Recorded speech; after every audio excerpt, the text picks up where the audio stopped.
एक बार फिर से आपका बहुत बहुत स्वागत।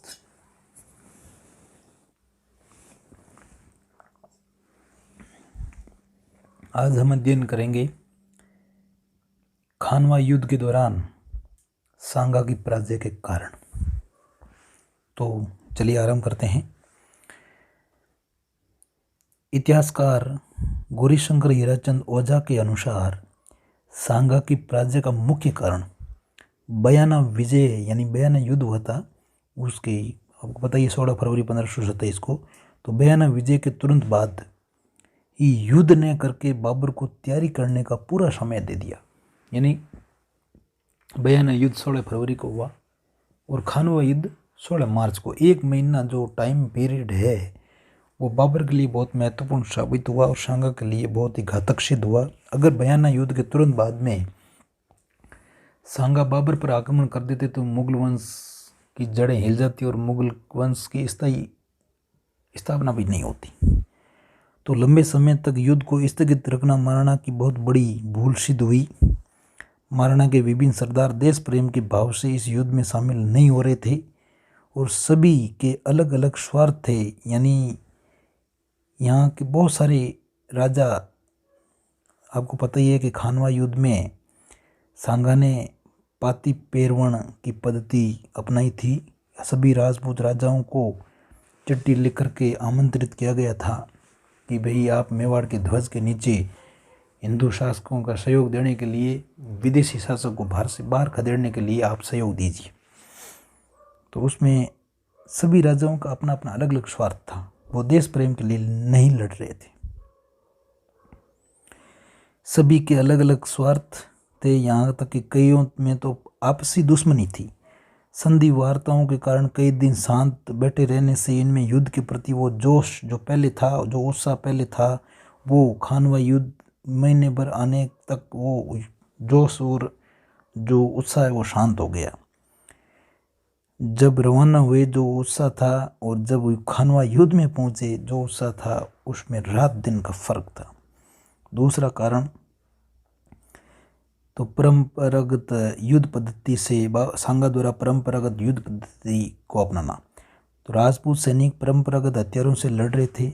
वे तीर कमान भालों तलवारों से बाबर की तोपों के गोलों का मुकाबला नहीं कर सकते, यह आपको सीधा पता है। तीसरा, सांगा का हाथी पर सवार होना।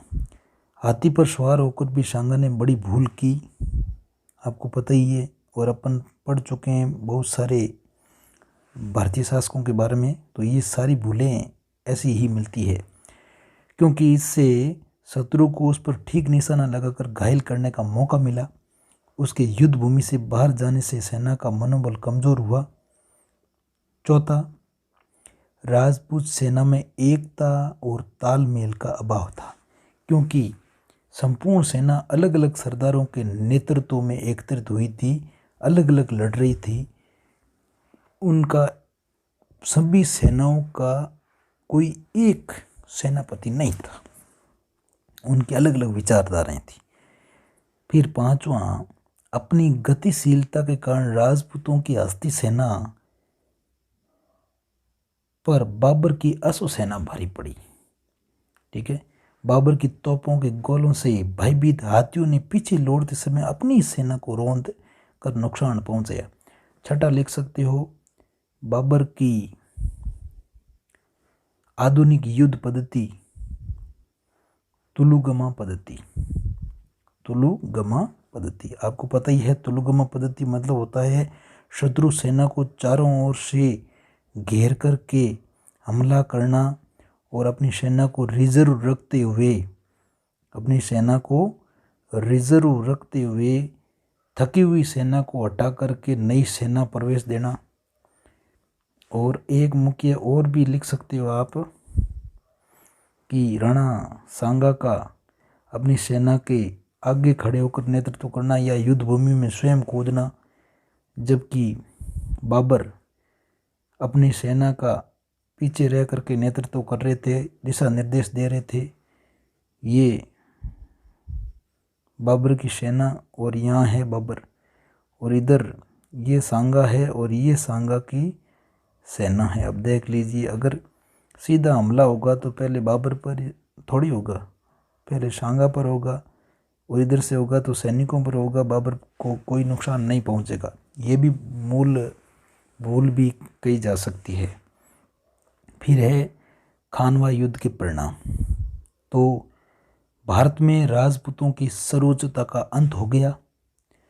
राजपूतों का वह प्रताप सूर्य जो भारत के गगन के उच्च स्थान में उदित हुआ था, वो अस्तांचल में चला गया।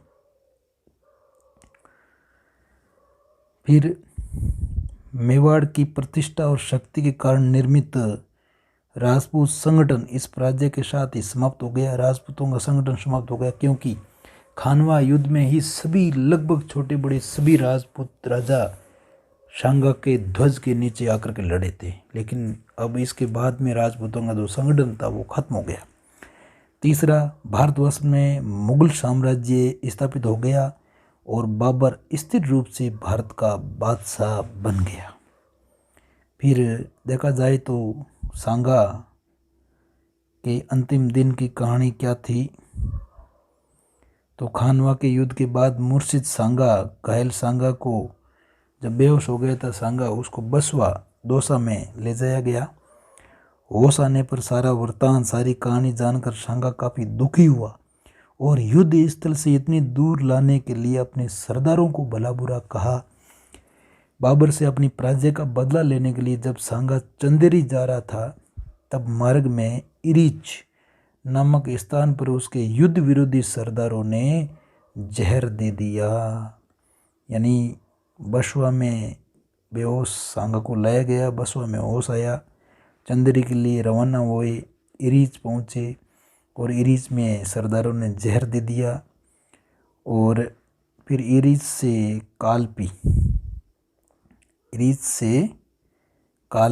कालपी में सांगा की मृत्यु हो जाती है 30 जनवरी 1528 को। मात्र 46 वर्ष की आयु में सांगा का देहांत हो जाता है।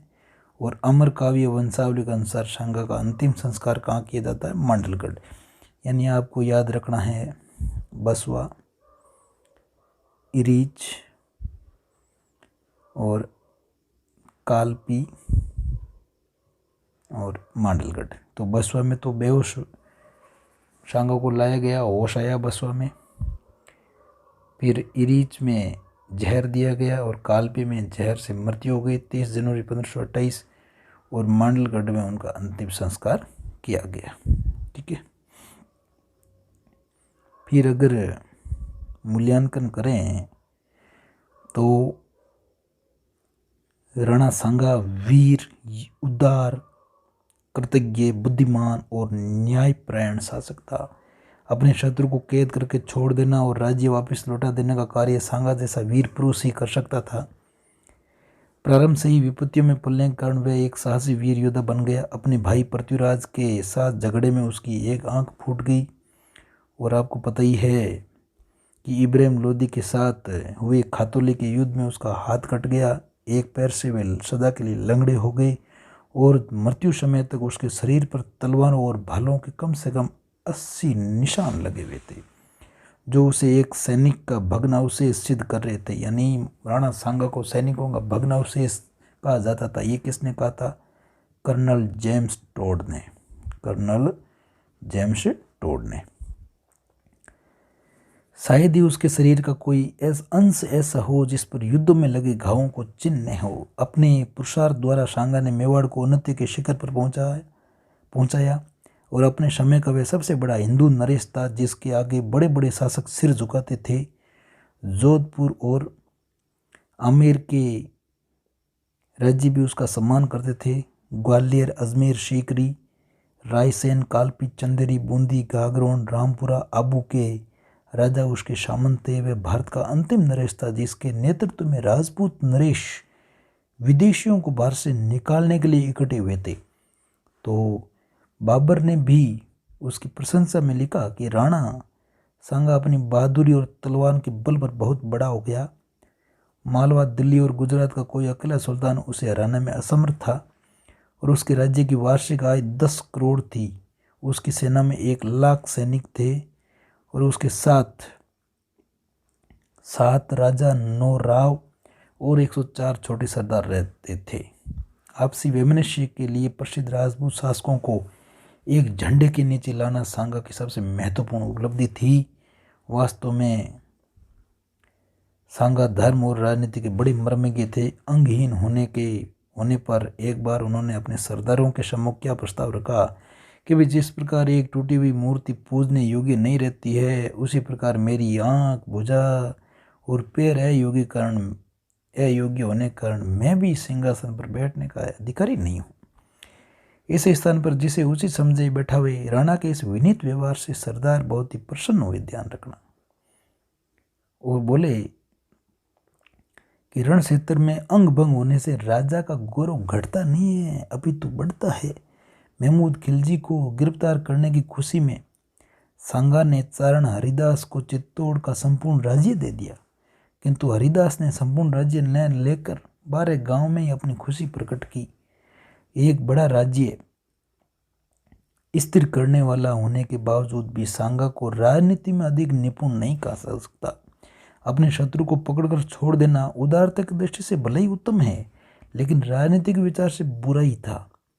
इसी तरह गुजरात के सुल्तान को हराकर उसके इलाकों पर अधिकार न करना भी उसकी भूल थी। अपने छोटे लड़के को रणथंभौर जैसी बड़ी जागीर देकर उसने भविष्य के लिए कांटा बो दिया।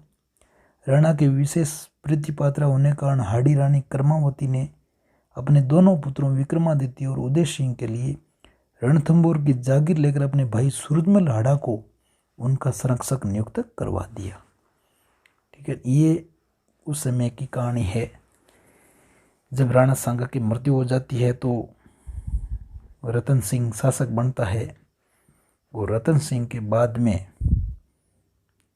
विक्रमादित्य शासक बनता है। आपको पता ही है,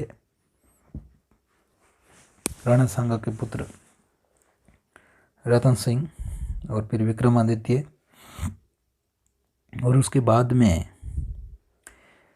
राणा सांगा के भाई पृथ्वीराज का पुत्र बनवीर विक्रमादित्य की हत्या करता है और उसकी जगह शासक बन जाता है।